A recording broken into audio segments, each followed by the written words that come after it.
Hello, my friends. Katie Day with the Move Me to Texas team here with another episode of The Real Advice podcast. I am really excited to welcome this week's guest to the podcast. He is a husband, father, realtor, team leader, and a business coach. Before getting into real estate, he worked in the nonprofit sector.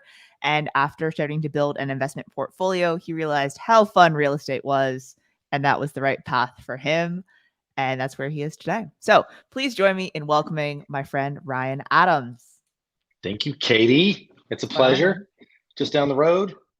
Yeah, my friend in the southwest area of town. So yeah, tell us a little bit about yourself. What's going on? How far back do you want me to go, by the way? Well, I was born on no. I started in real estate. Technically, my first experience with real estate was I bought my first house in my mid-20s. And then I had to sell it. So I had to find a real estate agent, but then I decided not to sell it, and it became my first investment property. Okay. And then moved to California. My wife and I got married. We moved to Newport Beach for about 6 years with the previous organization I was working with. Kept that investment property, got another investment property. Then decided I was going out of that, decided I was coming back to Houston, and was looking at a series of lots of different job opportunities, mainly sales related, people related, and residential real estate was my last choice. It was Okay. like the one I didn't want to do. And by the way, my wife was pregnant with our third, Rebecca, at the time. Okay. We had some money in savings, we had investment property, and I had to make a quick choice. So I interviewed for commercial real estate, interviewed for and I got the great thing, I guess, in sales, everybody is willing to hire you. And realized it was going to take me a long time to make money in those other industries, and my savings would not last that long. Yeah. And we're about to have our third kid in 5 months, so real estate it was. So I joined up on a team, and there the journey began of real estate. That was 2016, end of 2016. So I feel like you kind of said what my thoughts were when you said that you were thinking commercial real estate or this or that. Cause like, I mean, the payoff in commercial real estate is obviously a lot bigger than it is in residential, but the deals just take longer. You know what I mean? Even yes. leases, like in our experience with our team and doing some commercial leases and stuff like that, like, you can get someone into a house lease within 2 weeks or less. Like commercial lease, like it's just 2 weeks for attorneys to even, go back and forth. So probably a smart move on your part with a child on the way. Yes, and it was. I mean, and what's funny is, so I went and worked with. I don't know, if you know who Steve Kinney is. So Steve Kinney's with Compass now. At that time, he's with Remax. Joined up on his team, and like he was 100% referrals, and like he had no leads or anything. And he would give me these lease leads. So he had a lot of investors that were, which is kind of how we met too, was through he was my real estate agent, and he had a lot of investors in Third Ward area, and but they all needed people to lease. They needed tenants. So he would be like, the only leads I got are these like tenants in Third Ward, which were unfortunately a lot of like horrible credit scores. I've got 2 pit bulls and horrible credit score. What can you get me into? And it was like I was just showing, and I was doing like I remember coming back with to the house one day, and I'd closed like my 6th lease, and my commission was like, Steve was like, "Hey, I don't need the money. You just whatever. If you rent them out, it's if yours." You get it, yeah. Yeah, and it was like $500, and I was like, Lauren, if I could do like 20 of these, I was actually having this thought. If I could do 20 of these a month, I mean, it's like 10K a month. I mean, I could, and I can't believe I actually had that thought, but that was the start of where it went to. So honestly, that's not well, I mean, maybe location and price point weren't exactly the most ideal, but like, we in the past have had a ton of lease listings and, worked with investors and things like that. And like, I've had lease clients that have like leased 2 houses and then bought and then sold, you know? Right. So it's like when you look at the grand scheme of things, like that's when you first start out, I think like a lot of agents will turn down business or want to wait for a bigger Yep. check or whatever. And it's like you just need contact with people. You need to be out looking at homes and like, you know, turning and burning. And, you know, obviously it quickly you know, continued to increase for you as far as what you were doing and everything. But yeah, I mean it's definitely not a terrible place to start. You know, as Well, far go ahead. sorry, go ahead. So I was saying, the one thing I would say it did teach me was like I would so he'd send over these lease leads and I would literally put them on a sheet of paper or an Excel spreadsheet, put their name, their credit score, their phone number, and I would just go through and call all those people and I would do Yeah. like kind of a pre-qualification. But weirdly, it taught me how to prospect and how to follow up Yeah. and like how to ask right questions to filter because you have to like filter them out without saying, tell me your exact credit score.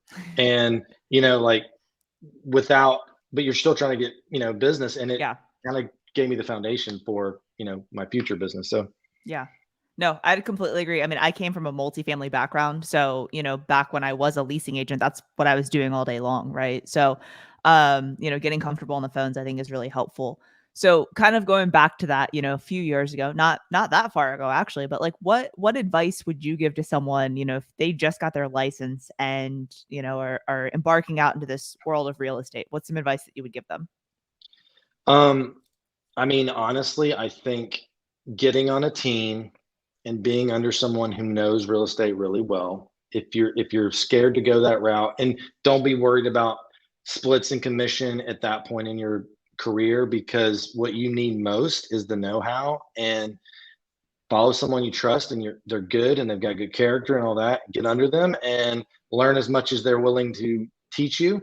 Um, and then I would say like create a foundation for like what your day and your week looks like and try to stick to that as much as possible and making sure that you're doing the most important things first before everything else, i.e. prospecting Yeah. as much as you can. That would be. Prospecting and prospecting. Yes, exactly. No, that's great advice. And I think you know, and you may see this as well, but I see a lot of people that come to me after they've already been on another team, right? And they're Right. like, "Hey, you know, I was on the ABC Realty team and, you know, I was promised the world and I didn't get any training and I didn't get any leads and it just wasn't what I expected." So if you were a brand new agent and you were interviewing teams, like how would you sift through that? Because like, I mean, if someone interviews with you or they interview with me, I mean, we're both going to say how great our team is and you know that Right. we show them the world, but like our expectation and their expectation and reality may not all match up, right? So how would Right. you as a new agent or how would you advise a new agent to try to sift through some of the BS to find a team that's the right fit for them?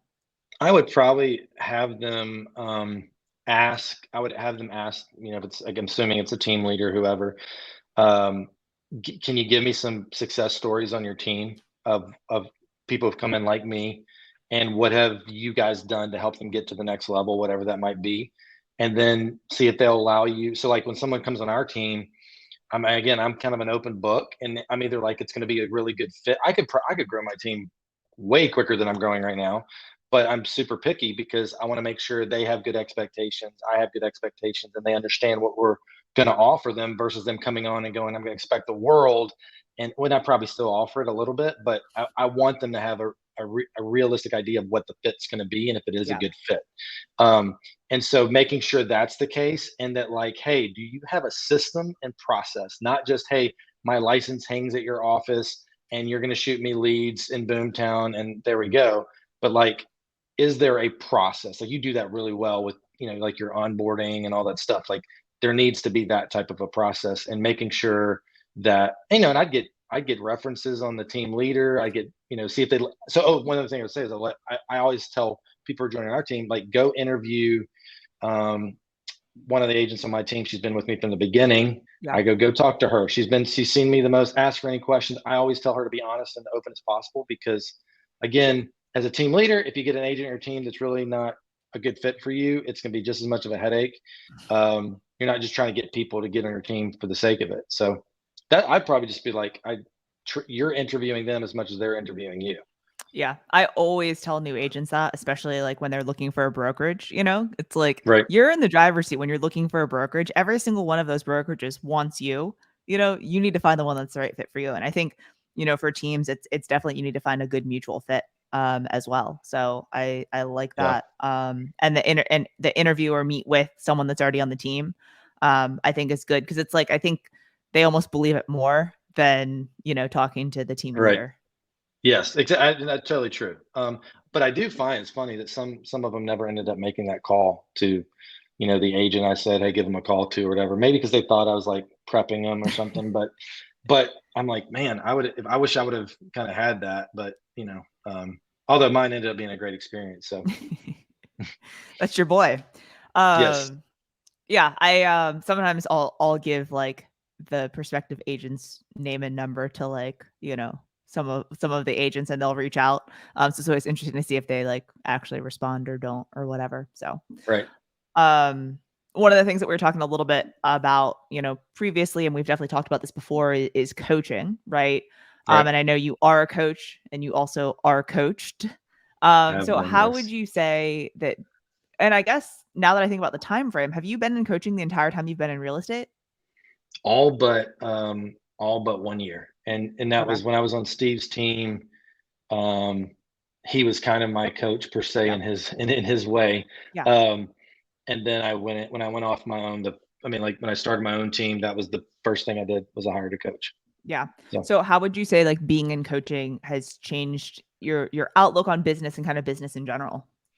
so what's interesting is, and I usually relate to agents that are similar to me, which I'm like, if you looked at my disc profile, I'm off the charts D, off the charts I, off the charts low S, off the charts low C. So like me being organized and like I figured it out how to do it, but it does not come naturally. It pushes me, like I have to push myself hard to do it. And I have to surround myself with people that do that. But most good agents, like most team leaders, most uh I'm saying most successful agents, either high D, high I. I mean, I'm assuming you're somewhere in that category because those are the skills typically. Doesn't mean you can't be an agent. We're not those things. It just comes a little bit easier.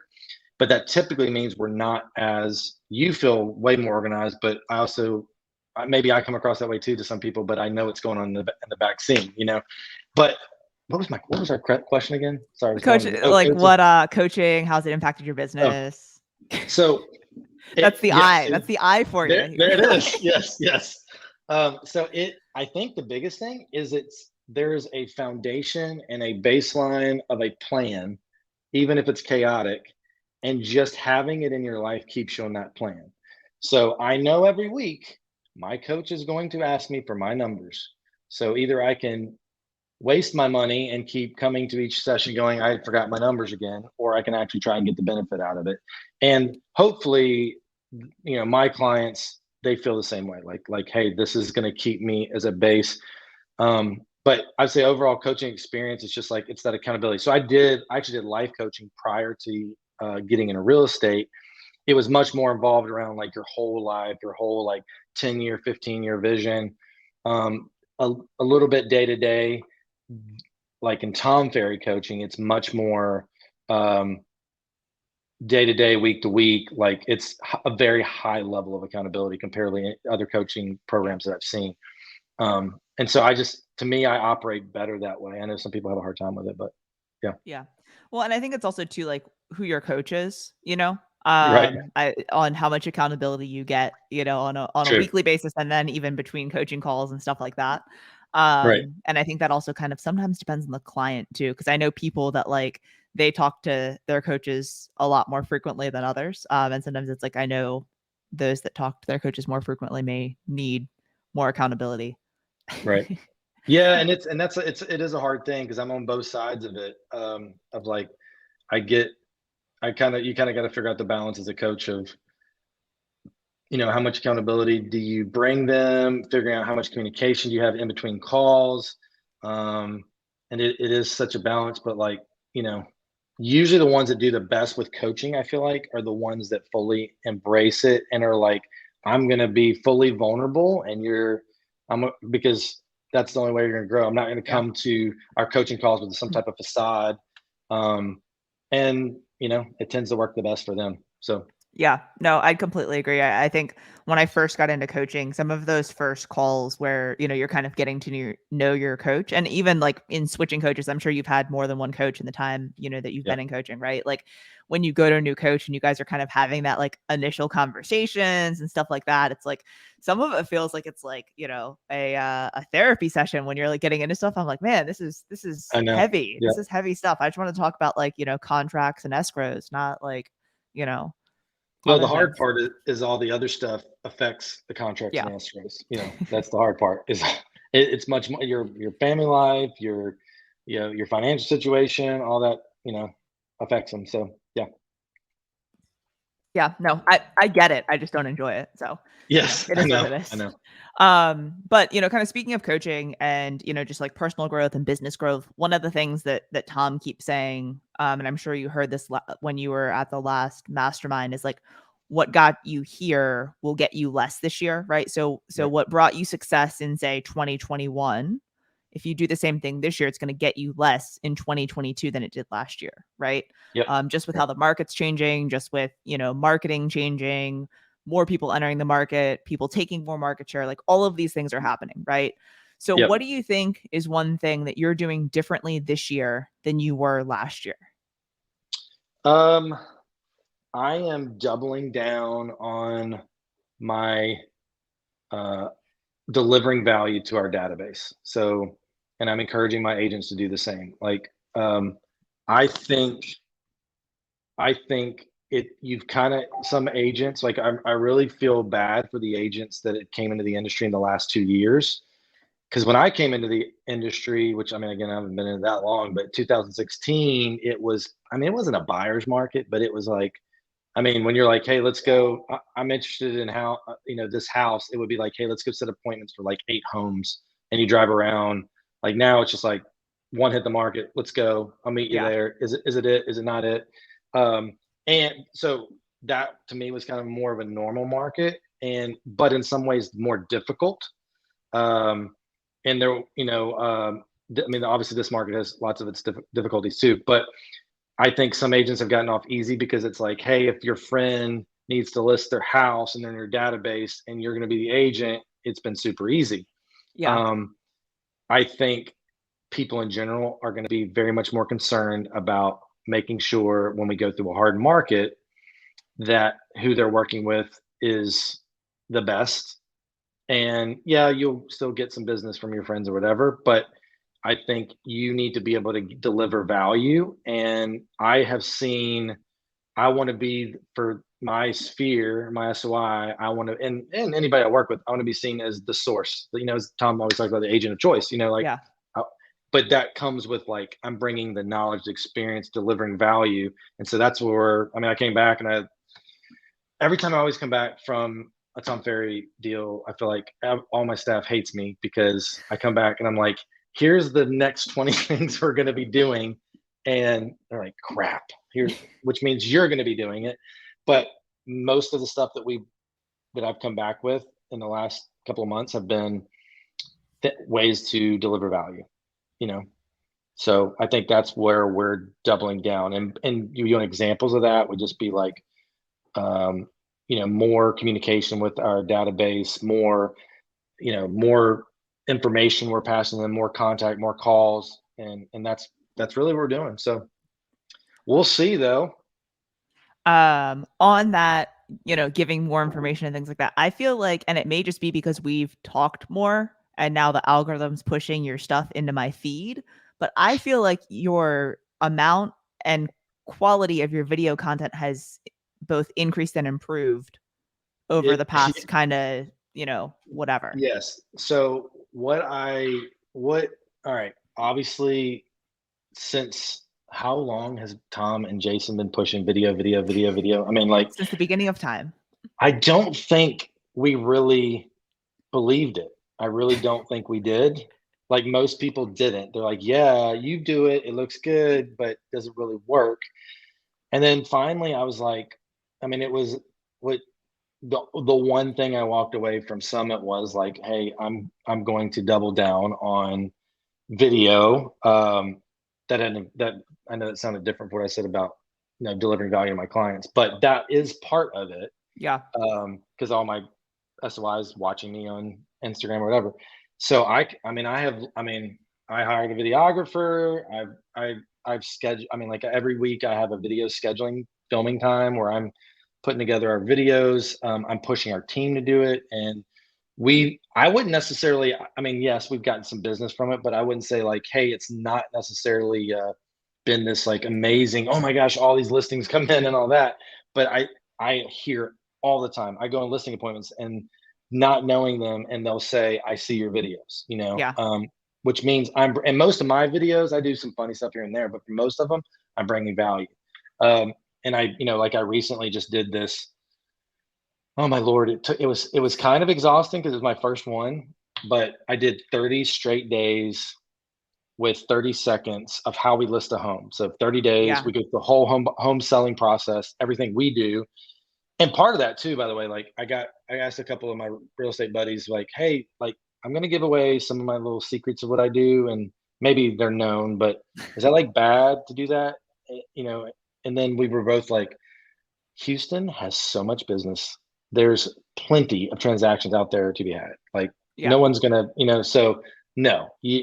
But here's the idea. The other thing is, what's gonna happen? An agent hears that and goes, "Oh, that's really cool," but 99% of agents won't do one thing different.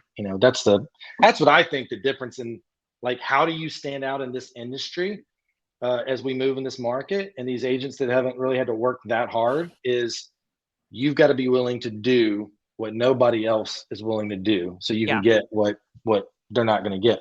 Yeah. But yes, video is I've really doubled down on the video stuff. I started a YouTube channel and done that. Like I think we've been doing that for 6 months. I think we put up like maybe 100 videos or something like that, and seen a lot of good stuff come out of it.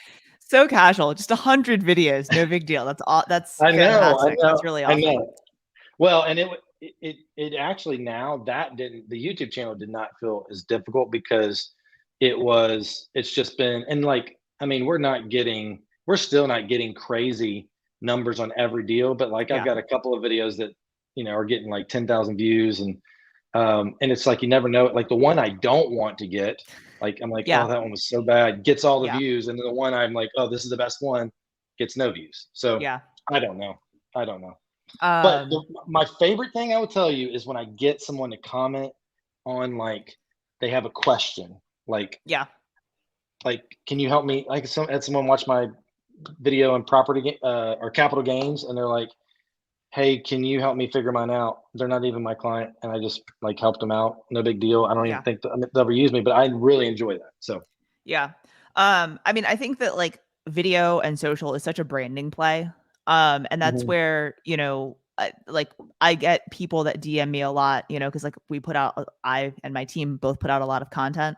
And so it's one of those things right, where they're like, oh, but like all I get are realtor comments. No consumers ever comment. And I'm like, do you go on to like Nike and comment on shoes and be like, these are wonderful shoes. Thank you so much for making them. No, you don't. You right, just go buy them or you save it for when you want to buy them, right? So like consumers right, aren't going on like, thank you for your staging tip. I will remember this for the future when I call you to list my home. Like that, but they're saving it or they're seeing you or they're following you. right, Um, and then for as far as realtors commenting, I'm like, that's a complete like agent to agent referral play. Like right. interact with people on social, and they're going to remember you when it's time to send a buyer or a seller, to your market. Um, so I definitely think that, you know, that they're out there. And I'm sure you've seen this too. I'll go into a listing appointment and, I'll have a buyer or a seller or a listing appointment, a seller, be like, so I saw your video on painting and we were thinking about painting the living room but not the kitchen. What are your thoughts? Or like, I saw the video about the lights. Should we Yes, change out the light fixtures or are they good as is? And like reference very specific things in videos. So it's like, they yeah, don't need to comment, but they're out there and they're watching. So um keep making yeah. content. I mean, like I went on a listing appointment a couple weeks ago, and I'm not really that big on TikTok yet. I'm trying to go that direction. I basically Yeah, I just like tell it. our videographer, I'm like, hey, whatever we do on Reels, let's throw it on TikTok. Yeah. And which it just doesn't always like match really well or whatever. But I every now and then do these like funny videos or whatever. And I walked into this appointment, and the wife was like, would not look me in the eye the whole time. Like I don't know why she just wouldn't look me in the eye. But the husband, who I kind of knew because my son played in the baseball league and I met him a couple of times. Anyway, we're going through the whole thing. Like I still in my head going, well, I don't know why they called me. Like I had no, I like Yeah. does and I knew they knew some really good realtors that were their friends. Well, at the end of the deal, she wouldn't look at me. She goes, I already have a realtor that I would like to work with, but my husband's been watching your TikTok videos for a year, and he really thinks you're funny. He thinks you know what you're talking about, so that's why you're here right now. I was like, okay. So I'm like, all right, I'll take it. Yeah. Like Yeah. Yeah. I'll take. at least I think the word for me where I'm at of what it's done for me is brand reinforcement, not Yeah. necessarily um, I'm getting a million listings from it, but yeah, Yeah. No, I think that it's definitely a brand play for sure. And I do think, business comes from it as well. So it's a win-win in my book. yeah, totally. Cool. So switching gears a little bit, when would you say is the best time of day that you get your work done? Um, Early morning. I have a weird routine where, and I changed this year, where I try and get to the office as early as I can get, 6:30, 7 o'clock, and then I go work out. I used to work out before the day, but then I I do F45, and it's easy for me with because it's just programmed and I can Yeah. walk in. It's different every day. But I go at noon, and so then it's kind of like what separates my day. And so then I go in really early. But that right when I go in from like let's say it's 7 to 9:30 is like my cream of the crop. Like I'm ready. I mean, it's like the best. And then usually actually about this time, which we're recording this at like 4 to 5:30, 6 o'clock is about my next best time because the middle stuff I feel like there's lots of just tons of distractions and all my meetings typically take place in the middle part. But yeah, that's so. The question was, when am I most productive? It would probably be Yeah. early morning. Yeah. Early morning. Yeah, I find the early mornings great too because it's like you can fire off emails or do things and no one's responding, right? that's So it's right. like you can get a bunch of stuff done, get your inbox cleared to whatever point you need to get it cleared to, do any like paperwork stuff because it's like there's no distraction. And that's where people always get on me like waking up early. I'm like I can get more done between 7 and 8:30 than I can from like 11 to after lunch. Yeah. Are you? I was gonna ask you a question. Do you? What's your inbox normally at the end of the day? Are you a zero person? Like you got to bring it down to zero? Or are you? I like for it to be at 0. We use Gmail, so it's like it needs to be under a page for sure, and that's like what 25 to 50. I like Yeah. for them to all be in one screen. But I mean some stuff you just can't delete. So like, Yeah. if it's a login that I need to work something on or a Yeah. specific like email chain, like I leave it in my inbox to remember it. So like I definitely clear out whatever I don't need, archive it, put it in a folder, flag it for later, snooze it, whatever. But yeah, I like for it to be as clear as possible. What are you? Got it. Are Uh, you um, 20,000? no, I'm not that. Okay. I'm like 300. And partly it's a mixture of like I just haven't junked stuff over and I'm stuck with Apple Mail. Like I have all my accounts on Apple Mail because I don't like logging in and all the different things. And I've been using Apple Mail for a while, but it's probably not the best organization thing Hmm. for it, but I like it. Maybe you should talk to your coach about that. I know I probably should. But Add that add that to next week's homework, coach. I've also seen his inbox, so he might not be the guy that I'm gonna get the advice from. The worst is when you see those guys that have like, I don't know how they're in real estate, and I will literally see like like the red buttons on your Yeah. and Yeah. they're like at like 4,000 text messages on red. I'm like, No, that's what I'm saying. how There's two types of people in this world. Inbox 0 and then like 20,000. And that's so honestly, you were asking about disc profile and stuff like that. I'm actually a DC.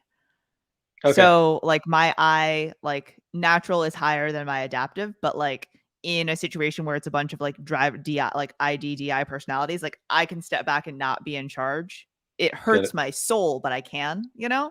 Right. And I'm always the person who's like organizing everything or whatever. So like that's kind of my personality. But we always ask admin if we're like hiring a new TC or an ops person to see for them to unlock their phone and show us like their home screen Yep. because like in an interview when you're meeting with someone you're going to have like some unread stuff, but like for me right now I have like two unread text messages and that's it, right? Like, And I'm so good, and I'm really good with text messaging. Like as far as like I mean reading them.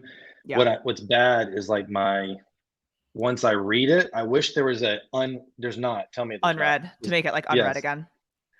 Yeah, because I mean like literally, I mean this is today. It's just Yeah. like I'm still not at the bottom of today. My solution You know? sometimes is to pin them, right? Like, so I have like, Oh yeah. a couple always pinned and then I'll pin something if I need to remember, or I'll screenshot it and email it to myself so that like Right. it's in my inbox. But yeah, I would agree with you on that. But yeah, I mean, I think that there's two types of people and that's like an admin. I would want to be like an inbox zero person. So, Yes, exactly. um, By the way, what do you got? I know you're into sneak drops. What's been your greatest sneak drop win lately? I'm curious.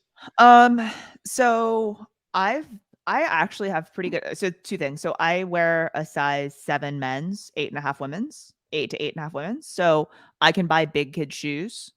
So I'm often able to get That's shoes just off of the Nike website for like cheaper and like, fun, that's right? that's my wife too. She can do that. Yep. So it's nice. I recently got the off-white blazers Okay. on the drop, which was very surprising. Oh wow. I didn't what's crazy is I didn't even really want them, but a friend of mine wanted the black pair, so I was like, "Oh, I'll bid on the black pair for her and a white pair for me," and then I won and she lost, or I didn't get hers. Um, but I really like them. So that's probably like my coolest pair of shoes that I own. I Um, think I think that's the one that I just got a pair of they're vintage and it's like made of foam. The like tongue of the deal is made of yeah, like foam on the inside. Do you know what that's called? I know what They're you're talking about. they're my favorite pair to wear though. I will tell you Yeah, that because I can wear them with the suit or like, just jeans or whatever. yeah. Yeah, I'm looking forward then to when I mean, clearly we'll probably see each other before, but Yes. when we're both in Dallas for Summit, I'm sure you'll be wearing some cool shoes. We'll have My to, my Paisleys are coming too, which I got those, which were freaking hard to get, but I got those. Do you know what those yeah. are? No, I'm excited. Oh my gosh, yes, they're Paisley, like I mean, I Paisley. get that part of it, but yeah. Yeah, Cool. So yeah, send me a picture. I'm excited. What I'll hit you with another quick, real estate question and then we can kind of wrap sure. up or whatever. But what would be like a book or two or three maybe at max that you would recommend anyone in real estate read? As old as it is, I still think um, Keller's Millionaire Real Estate Agent. Although time has Yeah. changed, it's probably there. Is that on your It's not. bookcase right now? It's at the office bookshelf. It just for anybody. I mean, it's such a great foundational book, and most of the stuff in that I believe is still pretty valid. Um, but that would probably be the one that would be starting that. Recently, man, what would be a good one that I've recently enjoyed? Um, Gosh, another real estate book. I've been reading this book called The Big Leap. Have you heard of that? I have not. Let me write that down. It's basically, I think you'd like that too. It's basically like on the concept of like how do you get to the next level in a Yeah. sense? Like where you're at, most people are not taking it to the next level because of their limiting beliefs of themselves. Yeah. And it basically helps you figure out how to do that, like how like talking through that process. I'm not finished with that book, so I can't give it a full recommendation, but I'll give Okay. it a I'm almost finished with that book, but Okay. I'm also known for not finishing books. um but yeah, those two, I would say that those two are probably the other book that has always been good for any, doesn't matter what type of business, but good to great. Jim Collins is such a good book. I mean, Yeah. have you read that one? I have. Yeah, it's such a good book. And it's kind of similar concept to Big Leap is, but just a little bit more zoned in on that. Yeah.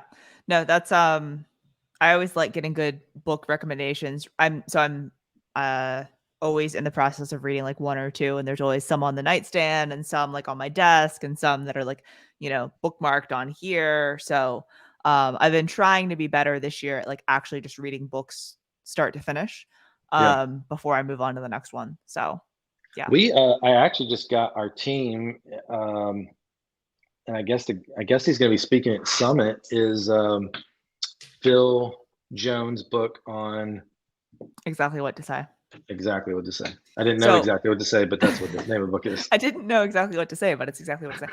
I actually bought the team the exactly what to say for real estate. So it's the same premise, Yeah. but then all of the examples are real estate related. So it's like listing appointments, buyers on the fence, sellers on the fence, stuff like that.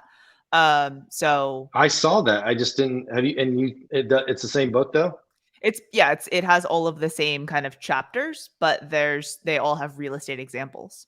Got So it. maybe by yourself, exactly what to say for real estate agents. And then when you guys are going through different chapters, like in a team meeting, you can like drop this like, real estate related stuff. You can be like, oh, or potentially an example would be, and then just drop like with a chapter from the book, and they're gonna be like, That's damn, he's great. so smart.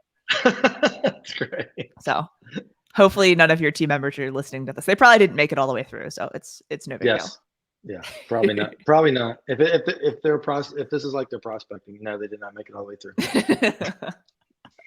Like most real estate agents. Yes. All right, I'm gonna hit you with a hard hitting question. So I know I said I wasn't gonna do it, but I am. Go for it. I love it. If it was your last meal on earth, what would you be eating? It would be a big meal. Because I'm gonna fit everything on there that I can. Man, I'm a steak and potatoes guy, so it would be where were we at? We were somewhere in Vegas for something Tom Ferry. For Elite Actually, in January? that actually might be it is a steak, but it was yes, it was Elite in January. That's what it was. That was Vegas, right? It was. And I went to Hell's Kitchen and I had the beef Wellington. And it was amazing. And but I would go there to get that, and then I would go get a twice baked potato from Taste of Texas in Houston, and then I would get this is a whole like journey for you. I would get an old fashioned at that's my drink of choice at STQ. Is that the place? STQ, yeah. That would be my meal. That's all I need. So, all right, beef Wellington obviously is a pretty specific dish. So in Houston, what's your general cut of choice when you go to get a steak? I usually actually get a strip Okay. a strip or fillet. I Okay. don't like. I'm the crazy one. I don't really like ribeyes. They're too fatty for me. Yeah. But fillets tend to be not enough fat. But if they're seasoned well, whatever, that's why the strip is usually perfect because it's a good balance of like Yeah. lean and got a little bit of fat in there. So, Okay. All right. What's your favorite restaurant to get a steak at in Houston? In Houston, I would say it's probably George James. That ranks pretty high up there for me. Nice. Or honestly, just Pappas. Yeah. Wow. They're they're good. Just like I've classic. not been to George James before, but dude, we need to figure out something to celebrate, and we'll go. Hey, well, let me tell you this. One thing I'd like to do is I don't know if you do. I do this thing called Foodie Friday, which I kind of paused for a while, but like every Friday I would do review of a restaurant in Houston. It's just a quick thing. So you have to do one with me, and you get to pick the choice, and you got to like it's like you got to show me why you think it's so good. Oh, I'm not sure we'll do George James on that, but that might be a little bit of an expensive budget for. And I'm buying. So, but yeah, pick something that's like like you can't just get anywhere. Okay, I'll have to go back through your videos and see like kind of what where you've been, so I can make sure that's an original. But I'm gonna try to figure out something. I've done most of them have been in the burbs. I've done a couple of in town, but a lot of them been in the burbs. The Heights have done a lot, but outside of that. Because Okay. you're up there, you're kind of near Edo, right? Yeah. Yeah. So I don't Yeah. do I don't do anything in Edo. So All right. Well, I'll have to, yeah. Now I'll have to put my thinking cap on that one. So yeah. Okay. Cool. All right. Last question. If someone wanted to connect with you, where would be the best place for them to find you? Instagram, the Adams Group TX, and that'd probably be the best spot right there. Just Okay. go there. Perfect. Well, Ryan, I really appreciate you taking the Thank time you, to Katie. chat today. I wish you all the best and looking forward to shooting a Foodie Friday here soon. Absolutely. We'll do it. Thank you, Katie. I appreciate it. All right, man. See ya.